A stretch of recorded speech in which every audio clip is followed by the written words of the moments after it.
Hello students, welcome back to my channel bio 360। आज हम discuss करने वाले हैं ईयर एक बहुत ही सिंप्लीफाइड एंड डायग्रामेटिक वे में। तो चले शुरू करते हैं। ईयर में तीन पार्ट्स होते हैं। पहला पार्ट है एक्सटर्नल ईयर, दूसरा पार्ट है मिडिल ईयर और तीसरा पार्ट है इंटरनल ईयर। एक्सटर्नल ईयर में तीन पार्ट्स होते हैं।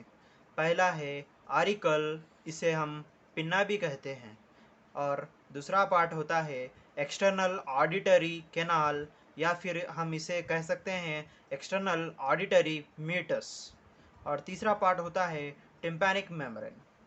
और इंटरनल ईयर में दो पार्ट्स होते हैं, एक होता है बोनी लैब्रिंथ और दूसरा होता है मेम्ब्रेनस लैब्रिंथ। सो ये है ओवरऑल ईयर का डायग्राम। हम शुरू करते हैं ऑरिकल और पिन्ने से, जो एक्सटर्नली प्रेजेंट होता है। और दूसरा पार्ट है एक्सटर्नल ऑडिटरी कैनाल और मीटस, जो एक कर्व ट्यूब होती है जो प्रेजेंट होती है एक्सटर्नल पिन्ने और मिडिल ईयर के बीच। यहाँ पर एक मेम्ब्रेन होती है जो प्रेजेंट होती है एक्सटर्नल ईयर और मिडिल ईयर के बीच। हम देख सकते हैं कि जो पिन्ने और एक्सटर्नल ऑडिटरी कैनाल होता है वहाँ पर वैक्स सेक्रेटिंग ग्लैंड्स प्रेजेंट होते हैं। इन ग्लैंड्स का नाम है सेरोमिनस ग्लैंड्स। और यहाँ पर छोटे हेड्स भी प्रेजेंट होते हैं। इनका फंक्शन है जो डस्ट पार्टिकल्स साउंड वेव के थ्रू आते हैं उसे ट्रैप करना। फिर यहाँ पर प्रेजेंट होता है मिडिल ईयर, जो एक एयर फिल्ड कैविटी है। इसके अंदर प्रेजेंट होते हैं तीन बोन्स। पहली बोन है मैलियस, दूसरी बोन है इंकस और तीसरी बोन है स्टेपिस। यहाँ पर एक ओपनिंग होती है जो स्टेशन टिप को अटैच होती है। इसका मेन पर्पस है एटमॉस्फेरिक प्रेशर को मिडिल ईयर के प्रेशर से इक्वलाइज करना। फिर मिडिल ईयर और इंटरनल ईयर के बीच में दो विंडोज़ होते हैं। इन विंडोज़ का नाम होता है ओवल विंडो और राउंड विंडो। फिर आता है इंटरनल ईयर। ये एक फ्लूइड फिल्ड कैविटी है। इसमें फ्लूइड जो प्रेजेंट होता है उसे कहते हैं हम पेरीलिम्फ। हम इंटरनल ईयर को लैब्रिंथ भी कह सकते हैं। अब हम इंटरनल ईयर और लैब्रिंथ को डिटेल में पढ़ेंगे। तो आप यहाँ देख सकते हैं एनलार्ज व्यू ऑफ लैब्रिंथ। हम यहाँ पर लैब्रिंथ में दो पार्ट्स देखेंगे। पहला पार्ट है बोनी लैब्रिंथ और दूसरा पार्ट है membranous labyrinth. First of all bony labyrinth में क्या क्या होता है। पहला सेमी सर्कुलर कैनाल, दूसरा वेस्टिब्यूल और तीसरा कॉक्लिया। जो सेमी सर्कुलर कैनाल्स प्रेजेंट होते हैं वो तीन होते हैं, 1, 2 एंड 3, जो एक दूसरे से 90 डिग्रीज मेंटेन करते हैं। और जो वेस्टिब्यूल होता है ये एक कैविटी होती है। हम कहीं पर भी कोई कैविटी को वेस्टिब्यूल कहते हैं। और यहाँ पर कॉक्लिया होता है जो एक वॉच के स्प्रिंग टाइप होता है। सो दूसरा पार्ट है मेम्ब्रेनस लैब्रिंथ। मेम्ब्रेनस लैब्रिंथ के अंदर दो पार्ट्स होते हैं। जो सैक्स होते हैं उसे कहते हैं सैक्यूले और यूट्रिक्यूले। इन दोनों के बीच में एक रिड्ज जो होता है उस रिड्ज को कहते हैं मैक्यूला। हम सैक्यूले को, यूट्रिक्यूले को और मैक्यूला को, तीनों को मिलाकर कहते हैं ऑथोलिट ऑर्गन। और फिर ऑथोलिट ऑर्गन और सेमीसर्कुलर कैनाल्स को मिलाकर कहते हैं वेस्टिब्युलर एपारेटस। सो हम यहाँ देख रहे हैं सेमी सर्कुलर कैनाल। इसका एनलार्ज रिव्यू है यहाँ पर। यहाँ के इसके बेस पे एक स्वेलिंग होता है, उस स्वेलिंग को कहते हैं एम्फुल्ला। और उसके अंदर होता है एक एलिवेटिंग रिज, उस रिज को हम कहते हैं क्रिस्टा एम्फुल्लारिस, जिसके अंदर सीलिया प्रेजेंट होता है जो सेंसरी होता है। सो आप यहाँ देख सकते हैं यस से आता है सैक्यूल, यू से आता है यूट्रिक्यूल और एम से आता है मैक्यूला। सो ओवरऑल ये है लैब्रिंथ का डिटेल्ड व्यू।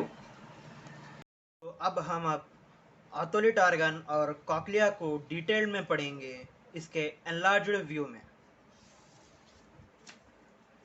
ये है ऑटोलिट ऑर्गन। इसके अंदर दो सैक्स प्रेजेंट होते हैं। पहला है सैक्यूल और दूसरा है यूट्रिकल। इन दोनों के बीच में एक एलिवेटिंग रिज होता है। उस रिज को हम कहते हैं मैक्यूला। सैक्यूले का फंक्शन होता है अप एंड डाउन मूवमेंट को सेंस करना, और यूट्रिकल का फंक्शन होता है फ्रंट एंड बैक मूवमेंट को सेंस करना, और मैक्यूला का फंक्शन होता है ग्रेविटी को सेंस करना। हम इसे एक छोटे से एग्जाम्पल से पढ़ सकते हैं। Like up and down movement, जब हम लिफ्ट में होते हैं तो जो लिफ्ट ऊपर और नीचे होती है तो इसको सेंस करता है सैक्यूल। और फ्रंट एंड बैक मूवमेंट का हम एग्जाम्पल ले सकते हैं एक कार में। जब कार फ्रंट और बैक होती है तो इसका सेंस हमें देता है यूट्रिकल।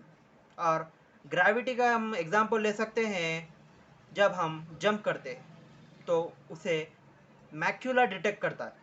तो हम इसे ऐसे भी याद रख सकते हैं, डाउन डायरेक्शन मतलब हम जंप कर रहे हैं। अब हम देखेंगे कॉक्लिया के बारे में, जो वॉच स्प्रिंग टाइप होता है। ये एक ट्यूब है जिसके अंदर तीन ट्यूब्स होते हैं।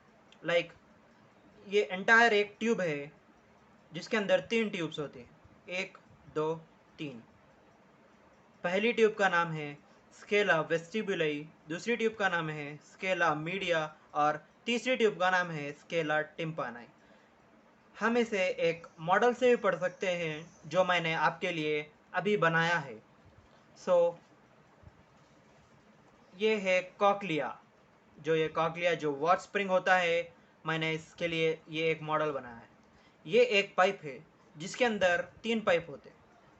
ये तीन पाइप है, ये पहला, दूसरा और तीसरा। आई थिंक आपको अब ये समझ आया होगा। सो जो पहला पाइप होता है इसे स्केला वेस्टिबुलाई कहते हैं, और जो दूसरा है स्केला मीडिया है। इन दोनों के बीच में एक मेम्ब्रेन प्रेजेंट होती है। इस मेम्ब्रेन का नाम है रेसनर्स मेम्ब्रेन। और जो स्केला मीडिया और स्केला टिम्पानाई के बीच में जो एक मेम्ब्रेन प्रेजेंट होती है, इस मेम्ब्रेन का नाम है बेसिलर मेम्ब्रेन। हमारा स्केला वेस्टिबुलाई और स्केला टिम्पानाई पेरिलिम से भरा होता है, और जो स्केला मीडिया होता है वो एंडोलिम से होता है। आप इसे अच्छे से याद रखें क्योंकि इससे कई बिट बनते हैं। हर साल इससे बिट्स पूछे जाते हैं। सो हम यहाँ देख सकते हैं कि जो बेसिलर मेम्ब्रेन होती है उसके ऊपर एक ऑर्गन प्रेजेंट होता है। इस ऑर्गन को हम कहते हैं organ of Corti. Organ of Corti. इस ऑर्गन ऑफ कॉर्टाई में होते हैं हेयर सेल्स।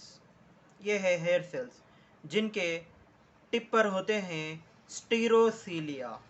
स्टीरो मतलब इमूवेबल, सीलिया, स्टीरोसीलिया। जो ये मेम्ब्रेन होती है, इस मेम्ब्रेन को कहते हैं टेक्टोरियल मेम्ब्रेन, जिससे ये जो स्टीरोसीलिया होता है वो इसे रब करता है। अब हम पढ़ेंगे हियरिंग मैकेनिज्म। जो साउंड वेव्स एयर में प्रेजेंट होती है उसे कैच करता है ऑरिकल और पिन्ने। फिर साउंड वेव्स यहाँ से ट्रांसफ़र होती है एक्सटर्नल ऑडिटरी कैनाल और मीटर्स के थ्रू टिम्पैनिक मेम्ब्रेन की ओर, जहाँ पर टिम्पैनिक मेम्ब्रेन रिपल और वाइब्रेट हो जाता है। फिर इसका वाइब्रेशन ट्रांसफ़र होता है मैलियस को, फिर मैलियस से इंकस को, फिर इंकस से स्टेप्स को। फिर स्टेप्स जो अपना वाइब्रेशन है वो देता है ओवल विंडो को। जो ओवल विंडो होता है वो कनेक्ट होता है कॉक्लिया के स्केला वेस्टिबुलाई को, और जो राउंड विंडो होता है वो कनेक्ट होता है कॉक्लिया के स्केला टिम्पानाई को। हम इसे देख सकते हैं इधर। वाइब्रेशन जो ट्रांसफ़र हुआ है ओवल विंडो से स्केला वेस्टिबुलाई को, स्केला वेस्टिबुलाई को, फिर यहाँ पर वाइब्रेशन पूरा स्प्रेड हो जाता है। ये स्प्रेड होने के कारण जो बेसिलर मेम्ब्रेन होती है इसमें रिपल्शन पैदा होता है। इस रिपल्शन के कारण जो आर्गन ऑफ कार्टाई में हेड सेल्स प्रेजेंट होते हैं ये भी वाइब्रेट होते हैं। इसके वाइब्रेशन के कारण जो स्टीरोसीलिया होता है वो टेक्टोरियल मेम्ब्रेन को इस तरह से रब करते हैं। इसके रबिंग के कारण जो एक्शन पोटेंशियल जनरेट होता है, फिर वो एक्शन पोटेंशियल ट्रांसफ़र होता है ब्रेन को। फिर हमारा ब्रेन एनालाइज करता है कि साउंड कौन से टाइप का है।